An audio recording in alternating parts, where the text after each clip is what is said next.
Jean-Michel Cavret, c'est la première fois qu'on voit des BMW en endurance. Quel est le bilan que vous tirez de cette saison 2007? Alors ce n'est pas la première fois qu'on voit des BMW en endurance, mais il y a très longtemps que nous n'étions pas revenus sur la piste dans cette discipline. Le bilan qu'on peut en tirer, c'est qu'après avoir couru 4 épreuves, on en a terminé 3 dans de très bonnes conditions, puisque à chaque fois nous avons gagné la catégorie Open dans laquelle nous étions inscrits.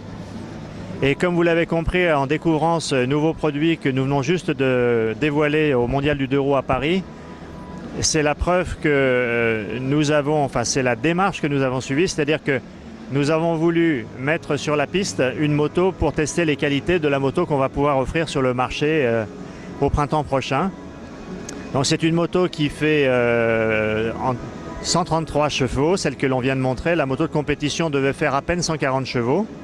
Donc nous n'avions aucun espoir et aucune perspective pour terminer devant. Mais malgré ça, la moto de compétition a quand même terminé 5e à Oschersleben par temps sec. Et elle a terminé au Mans comme à Magny-Cours, même si à Magny-Cours, il y a eu quelques chutes en plus qui ont émaillé, comme d'autres concurrents d'ailleurs, sa progression. Donc on est très satisfait.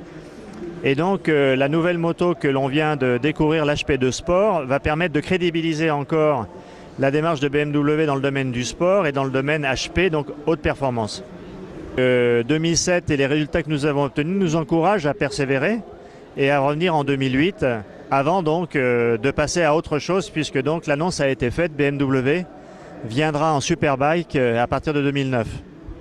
Il y aura combien de motos engagées en Mondial Superbike? Ça, je l'ignore pour le moment. Comme vous l'avez regardé, si on regarde ce qui s'est passé en 2007, au Mans, nous avions une moto. À partir de Barcelone, on a eu 2 motos, Oschersleben aussi et au Boulder aussi. Donc je ne sais pas exactement le détail de ce qui se passera en 2009, mais très clairement aujourd'hui, on ne se cache pas derrière son petit doigt et c'est directement l'usine qui a décidé de s'engager officiellement en Superbike.